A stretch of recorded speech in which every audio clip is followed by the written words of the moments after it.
The 10th of November, 1918. Kaiser Wilhelm II boards a train destined for a foreign land, fleeing both the enemy and the wrath of his own people. The account of the once mighty German Empire was, for all practical purposes, closed. But how did it come to this point? I'm the Enlightened Edelweiss, and this is the third of a series of videos centered around the decline and fall of the German Empire. If you haven't watched the first two episodes, the link can be found on the top right corner of the screen. We last left off at the formation of multiple alliances between countries surrounding Germany. It was beginning to look as if Germany would be encircled by a coalition of Britain, France, and Russia. The nation's neglect of Bismarck's alliances led to them being relatively exposed at this point, with only Austria-Hungary and Italy as firm alliances. While these alliances weren't explicitly anti-German, they certainly were a result of Germany's new foreign policy course, and were definitely perceived as being anti-German by the general public. Finally sensing the disadvantageous position it had driven itself into, Germany attempted to try and reverse these recent misfortunes. The way they went about doing this, however, was far from desirable.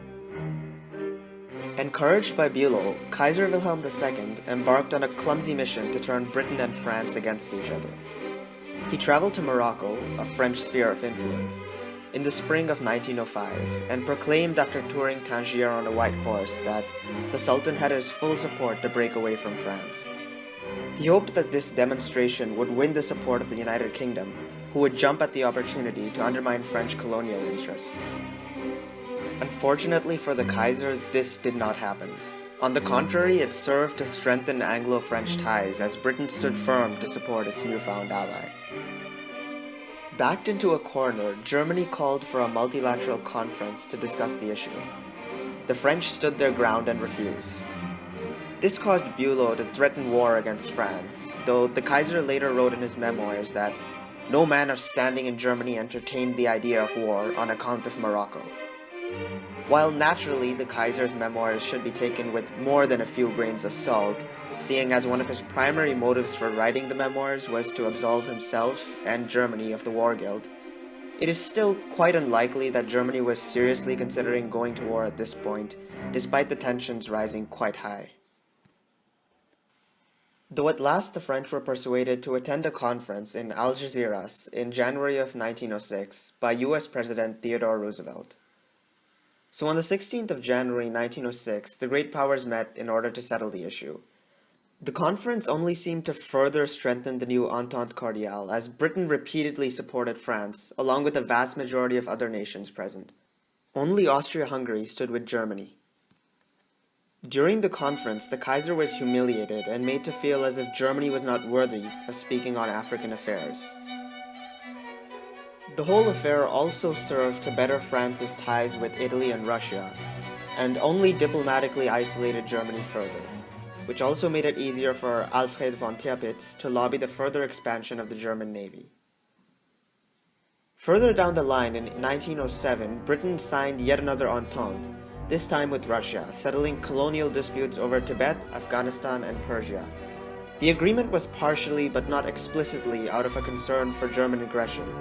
This newfound cooperation between Britain, France, and Russia became known as the Triple Entente. By this point, newspapers in Germany were starting to claim that Germany was encircled, which of course isn't exactly true given the defensive nature of these alliances. Yet it certainly was evident that Germany was in a much worse position diplomatically than it had been in 1890 at the dismissal of Bismarck, having only Austria-Hungary as a firm ally. Italy too had become rather distant. Due to its dependency on Austria-Hungary, Germany was now forced to accept their meddling in the Balkans where it once would not. This led to what we now know as the Bosnian Crisis. In October of 1909, Austria-Hungary annexed the territory of Bosnia-Herzegovina, which, while technically part of the Ottoman Empire, was administrated by the Austro-Hungarians since 1878. This was naturally opposed by Turkey, but also Serbia, who wished to annex the territory for itself in an attempt to create a pan-Slavic nation. And of course, being a Slavic nation, Serbia had the firm backing of the Russian Empire that saw itself as the protector of the Slavic people.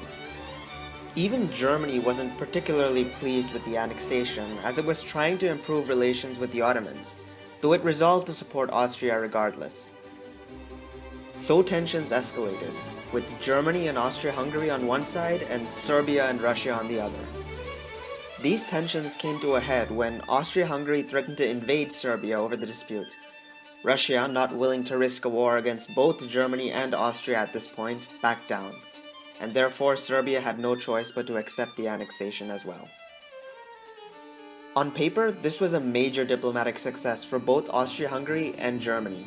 However, it caused Russia to drift ever further from the German Empire and closer to Britain. It was also quite a humiliation for Russia, one it wouldn't easily forget, making it eager not to suffer such a fate again, which contributed quite significantly to the attitude it adopted upon the outbreak of the First World War. Coming to the ongoing naval rivalry between the United Kingdom and Germany, it had by now developed into a heavily concerning arms race. In 1906, Britain unveiled its latest naval development, the HMS Dreadnought, a mighty vessel surpassing anything that came before it. Wilhelm was eager to keep up and boosted the massive expansion of the German Navy. Britain, seeing that Germany wouldn't back down, doubled their efforts, producing a further 8 dreadnoughts. There were attempts to hold negotiations and bring an end to this disastrous arms race. However, the Kaiser simply wouldn't back down, leading to the breakdown of these talks in 1911. There were, of course, several other attempts to abate the arms race, notably by Winston Churchill, who was First Lord of the Admiralty at this time. In 1912, he proposed a so-called naval holiday, which would entail the momentary end of all new naval development. This was promptly rejected by the Kaiser, who described the attempt as arrogant. Returning to the wider diplomatic course of events, in 1911, France took steps toward gaining full control over Morocco. Germany accepted this but demanded territorial compensation. In order to impose upon France the seriousness of their demands, Germany sent a gunboat, the Panther, to the port of Agadir. Furthermore, they now demanded the entire French Congo. Naturally, this increased tensions greatly, and Britain once again stepped up to the defense of its ally, sending battleships to Morocco, showcasing the strength of the Entente. Eventually, Germany backed down, receiving only a small patch of land in the French Congo, while France established a protectorate in Morocco. The crisis confirmed Germany's aggressive ambitions to the Triple Entente and led to confidential high-level talks between the French and British militaries, in which it was agreed that the British Army would deploy to the left of the French Army, and that the French Navy would be deployed in the Mediterranean with the British Navy defending France's northern borders, in case of a war with Germany. The lines for future conflict were being drawn as the situation inched closer to the boiling point. Germany was now in some serious hot water.